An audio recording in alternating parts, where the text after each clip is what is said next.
नमस्कार यूट्यूब रे मो दृष्टि और दिगंत चैनल को आप समस्त बहुत बहुत स्वागत।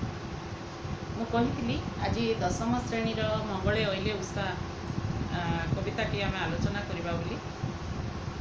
तेरे आलोचना करवा आज कवि परिचय से दिन तो सरी जाइछि जो कहानी अवलंबन रचित पौराणिक कहानी अवलंबन रचित होइछि माने यही कविताटी जहाँकि तपस्विनी गंगाधर मेहर तपस्विनी काव्यर अंश विशेष तांकर प्रसिद्ध काव्य से अंश विशेष ताहा क्यों पौराणिक रचना आधार रे रचित से विषय में अवगत कराई। आज आमे कविताटी आरंभ करिबा। कविताटी जोखी राग रे लिखित। आमर विभिन्न राग रागिणी रही राग छंद यही सब रही कविता मानकर विशेषतः तार प्रयोग कराई था। विशेषकर प्राचीन काव्य कवितार प्रयोग कराई था। आ से प्राचीन काव्यधारार अनुकरण रे गंगाधर मेहर मध्य से राग रागिणीर व्यवहार करछंती। राग रागिणीर व्यवहार हेकरी जो कविता गुड़िक रचित होता है ताहा साधारणतः माने गानयुक्त एवं श्रुति मधुर होता है। गाइबापी भी भल लगे आ शुणापी भी बहुत भल लगे। आ चोखी राग गोटे माने अति प्रसिद्ध राग।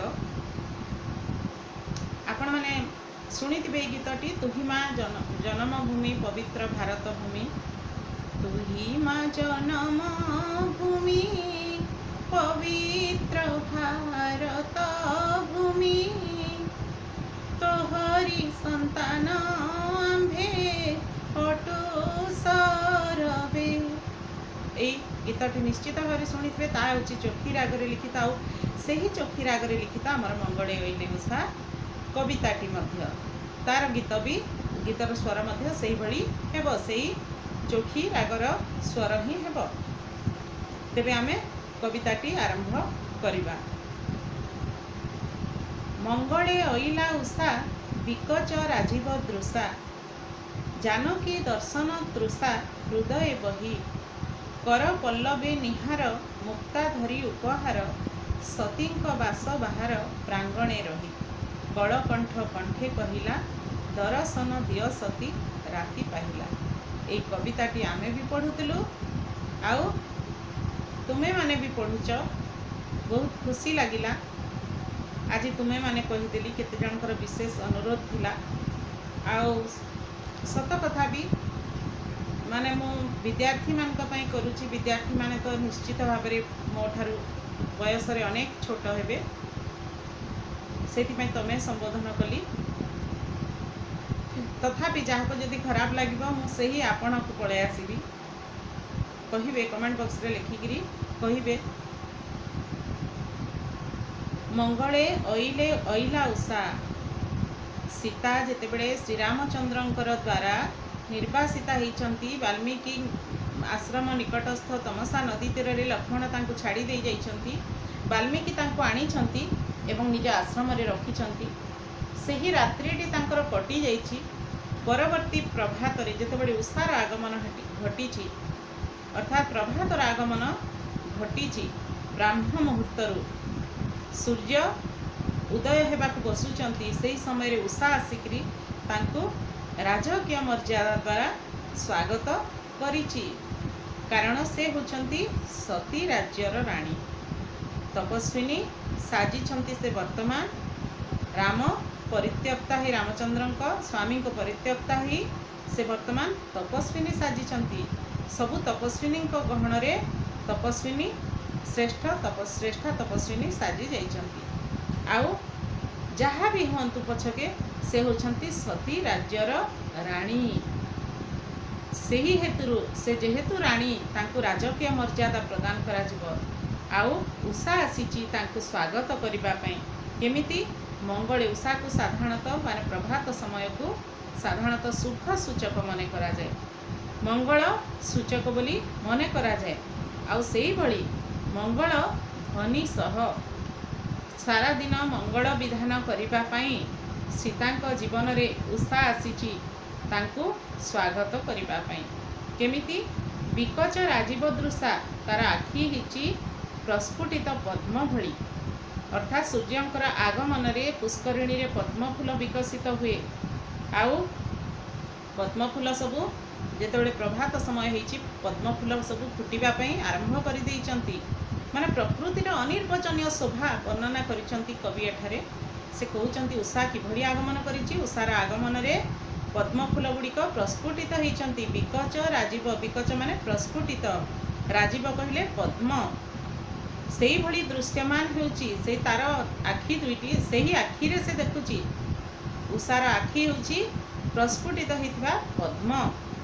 सेही प्रस्फुटित पद्मर नयन रे जानकी दर्शन तृषा हृदय बही। ता मनरे तृषा रहिछि, आवेग रहिछि, गोटे पिपासा रहिछि। क्यों पिपासा रहिछि? सीता को दर्शन करिवार पिपासा। जानकी जनक राजांकर झियो बोली सीतांकर अन्य नाम हेउछि जानकी। जानकी दर्शनर तृषा तार हृदय रे धारण करिकरी, बहन करिकरी से आसीछि। उषा आगमन करिछि प्रस्फुटित पद्मर चक्षु नहीं। कर पल्लवे निहार मुक्ता धरी उपहार, सतींक बास बाहार प्रांगणे रही। साधारणतः आम जहाँ पाखक जाऊ बा जार बर्थडे थाए, एनिवर्सरी थाए किंबा आउ किछि भी थाए, किछि उत्सव पालन पई जाऊ, सेमिति खाली हाथ रे जाई न थाऊ। कोन नै थाऊ? किछि उपहार नै थाऊ तांको पई। उषा मध्य खाली हाथ रे आसी नाही, प्रभात मध्य खाली हाथ रे आसी नाही। से मध्य किछि उपहार नै आसीछि सती को स्वागत करिबा पई, जानकी को स्वागत करिबा पई। कर पल्लवे निहार, जो गछरे कौलिया पत्र सबु हेछि ताहा होउछि तार हाथ, उषार हाथ। से भलिया कौलिया हाथ रे सेते सकाळ समय प्रातः मुहूर्त रे माने कोन हेइ थाए ना, पत्र गुड़िक रे काकर बिंदु सबु पड़ी थाए। आ सूर्यंकर किरण से काकर बुंदा माने बुंदा ऊपर जेतेबेले पड़े ताहा हीरा भली चमकी उठे। सेई काकर बिंदुर कथा एठी निहार बोली कहा जायछि। निहार प्रकृति माने आक्षरिक अर्थ हेउछि बरफ, किंतु एठारे बरफ बुझा जिवो नाही, से काकर बुंदा ही बुझा जिवो। कर पल्लवे निहार मुक्ता धरी उपहार, सेही तार कर पल्लव रे माने कौलिया डाल पत्रर हाथ रे निहार बा शिशिर रूपक मुक्ता धरी। मुक्ता होछि एक दुर्मूल्य वस्तु, बहुमूल्य वस्तु। सेही ताहा से शिशिर बुंदारे जेतेबेले पड़ुछि सूर्यंकर किरण, उदय सूर्यंकर किरण ताहा मुक्ता भली चमकुछि। सेही निहार रूपक मुक्ता धरी, उपहार धरी से आसीछि। सीधा सड़क से पशि जाई नाही। आमे जहा गृह को भी जाऊ सीधा सड़क आमे तार गृह को पशि जाई न तो, तांको गृह को माने भीतर को प्रवेश करी न थाऊ। बाहर थाई आमे प्रथमे तांको डाकी थाऊ। कलिंग बेल थी जदि कलिंग बेल दो, नहले कबाट ठक ठक करू। ठीक सेमिति सीतांक बास बाहर प्रांगण रे रहिकरी सीता जेउ आश्रमर जेउ माने बखरा रे रहिचंती, जेउ स्थान रे रहिचंती, जेउ गृह रे तार ठीक बाहरे छिड़ा हिछि। बाहर थिबा बारंडा रे छिड़ा हिछि। प्रांगण कहले माने बारंडा पड़िया जहाँ भी बुझी पारती आपण, सेठी छिड़ा हिछि। कलकंठ कंठे कहिला, से माने कबाट रे नॉक करुछि। केमिति उषा नॉक करुछि ना, कलकंठ कंठे कहिला। कलकंठ कहिले कोइली, कोइली कंठरे से सीता को डाकुछि। प्रथमे सीता को माने आवाज दउछि। कौन कहिकरी एठार संबोधन अर्थ रे बुझा जिवो। सीता को संबोधन करी कहउछि, कोइलीर कंठरे संबोधन करी कहउछि सीता उषा, दर्शन दिय सती राति पाहिला। हे सती, सती शिरोमणि होचंती सीता, जे कि स्वामी को पाई, स्वामी को सुख पाई सबु किछि त्याग करिबा पाई प्रस्तुत। तेणु से होचंती सती शिरोमणि। तेणु से कहउछि दर्शन दिय सती राति पाहिला। राति पाही गला, आसिकरी प्रभात हेलाणी। तेणु हे सती सीता, तुमे मते दर्शन दिय, मु तुमर दर्शनर आशाई। सेही तृषा मो मनरे रहिछि। मोर तृषा को, मोर पिपासा को तुमे पूरण कर। कारण वर्तमान आउ रात्रि नाही, रात्रि पाही जाई प्रभात समय उपस्थित हेलाणी। तेणु मु तुमको स्वागत करुछि।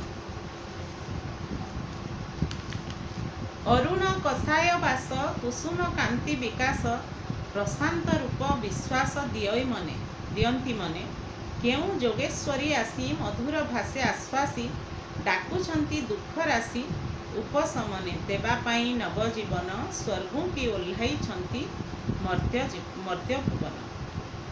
अरुण कषाय वास सूर्यंकर उदय समय रे एवं अस्त समय दुईटी समय साधारणतः सूर्यंकर रंग किभଳି होइथाय कषाय रंग होइथाय।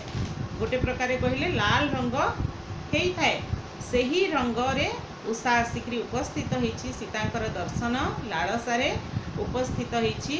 अरुण कषाय वास कुसुम कांति विकास चारिआडे फूल सबु मध्य माने सकाळ पाहि जिबारु रात्रि पाहि जिबारु फूल सबु मध्य विकसित होइछंती प्रस्फुटित होइछंती। सेही फूल सबु मनरे गभीर प्रशांति भरी देउछंती आनंद भरी देउछंती माने चरम तृप्ति आनी देउछंती मन मध्यरे।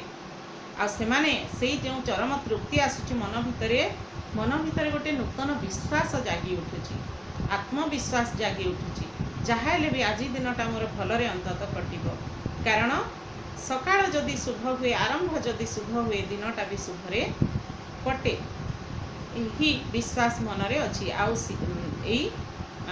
उषा केउ रंगर वस्त्र परिधान करी आसीचंती अरुण कषाय रंगर लाल रंगर पाट वस्त्र पिंधि आसीचंती।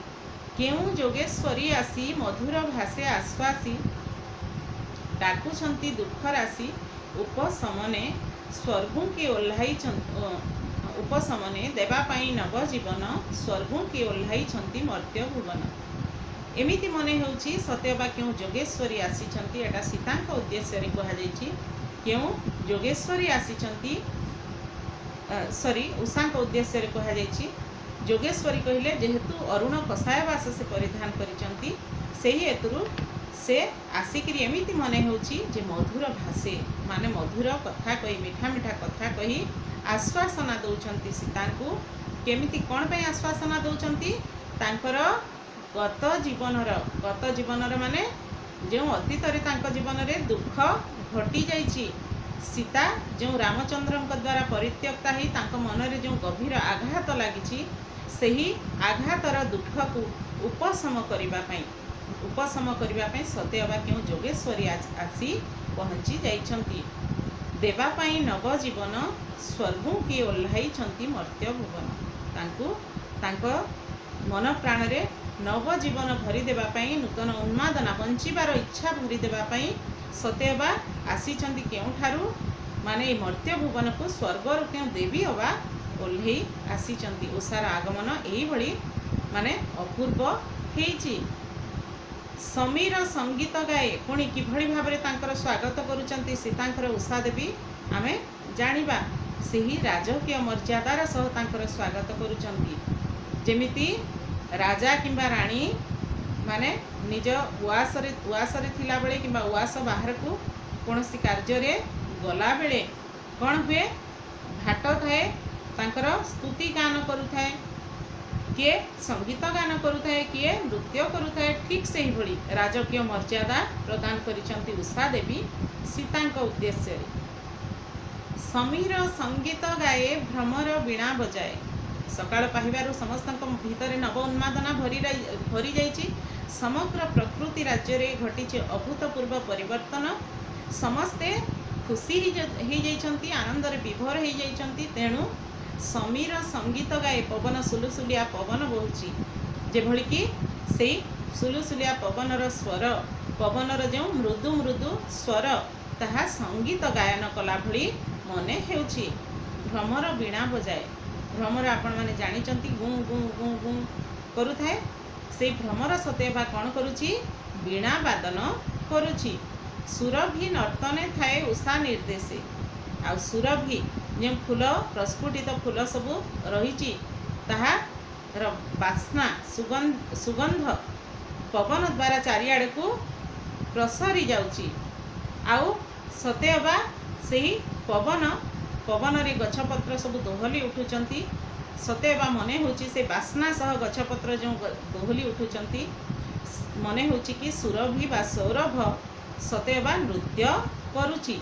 कहार निर्देश रे कहार आदेश रे नृत्य करुची से कहार उद्देश्य रे भ्रमर गीत वीणा बजाउची एवं कहार निर्देश रे समीर संगीत गायन करुची उषार निर्देश रे कारण उषा चाहे जेहेतु सती राज्यर राणी होचंती स्वयं माँ सीता तांकर स्वागत करने को राजकीय मर्यादा देवा से राजकीय भंगी रे ही राजकीय मर्यादा दे ही तांकु स्वागत करिवार प्रयास करुची।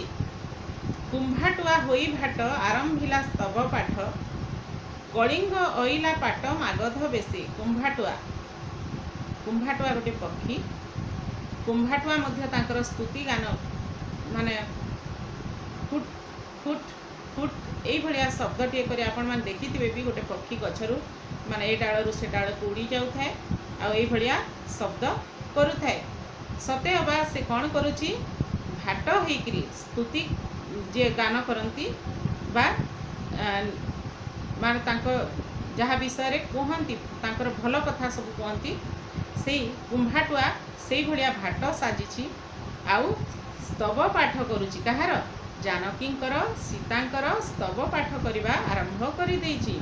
कलिंग अइला पाट मागध बेसी भाट थाए जड़े माने जे स्तुति गायन करे आउ से भितर पाट मागध भी आउ जड़े थाए। कलिंग अर्थात कजलपाती पक्षी मध्य सेठाको पाट मागध बेश धरिकी आसीछि एवं से मध्य स्तुति गान आरंभ कर देइछि। आ कोन कहूछि ललित मधुरे कहिला उठ सती राज्य राणी राति पाहिला। अति मधुर स्वर रे ललित सुंदर सुंदर मधुर स्वर रे कौन कहूची उठ सती राज्य राणी उठ सती राज्य राणी राति पाहिला। सती मानकर जो राज्य अच्छी एटा कविंकर कल्पना सती राज्य रे जदि कोनोसी राज्य थाए जो केवल सती माने थांती से सती राज्य भितर सबुठारु श्रेष्ठा होचंती बा सती मानकर राणी होचंती माता सीता। तेणु से कहूची उठ सती राज्य राणी राति पाहिला। किए कहूची कजलपातीर मुखरे उषा कहूची। कवि एई राजकीय मर्यादा प्रदान करी प्रकृति जेभली आत्मविभोर होईची उषा कंठरे कवि जेभली भाव वर्णना करिसंती ताहा वास्तविक माने बहुत माने हृदय मने हुए। आउ माने मते तो यही पदटी बहुत भल लगे किभली भाव यही पदटी बहुत सुंदर भाव कवि वर्णना करिसंती। समीर संगीत गाए भ्रमर वीणा बजाए सुरभि नर्तने थाए उषा निर्देशे कुंभाटुआ होई भाट आरंभिला स्तव पाठ कलिंग अइला पाट मागध बेसी। ललित मधुरे कहिला उठ सती राज्य राणी राति पाहिला। बहुत भल लगे कविताटी। तेबे कविताटी आज आम एतिक रखा। भिडियोटी बेसी लंबा हो बेसी लंबा भिडियो भी देखा क्या भल लगे ना आउ परवर्ती समय यार परवर्ती अंश सब आलोचना करवा। तेबे भिडियोटी जदि भल लगी आपण मैंने लाइक करने मोटे भूलिबे नहीं आउ अधिक रु अधिक शेयर करेंगे कारण आपण मानकर सहपाठी माने समस्त सहपाठी माने उपकृत हेबे। अधिक रु अधिक विद्यार्थी उपकृत हेले मते बेसी खुशी लागिबो मोर परिश्रम सार्थक हैला बोली मु मने करिबी। तेणु दयाकोरी अधिक रु अधिक शेयर करेंगे। आ जदि सब्सक्राइब करि नथिबे मोर चैनल को ताहेले सब्सक्राइब टे निहाती करिदेबे। आ पाखरे थिबा बेल आइकन आ ऑल को दबे देबे जहा फल कि मोर परवर्ती वीडियो गुड़िकर नोटिफिकेशन आपण मानकु तुरंत मिल रहुछि। परवर्ती वीडियो रे पुणी आपण मानक सहित खूब शीघ्र साक्षात हेबो।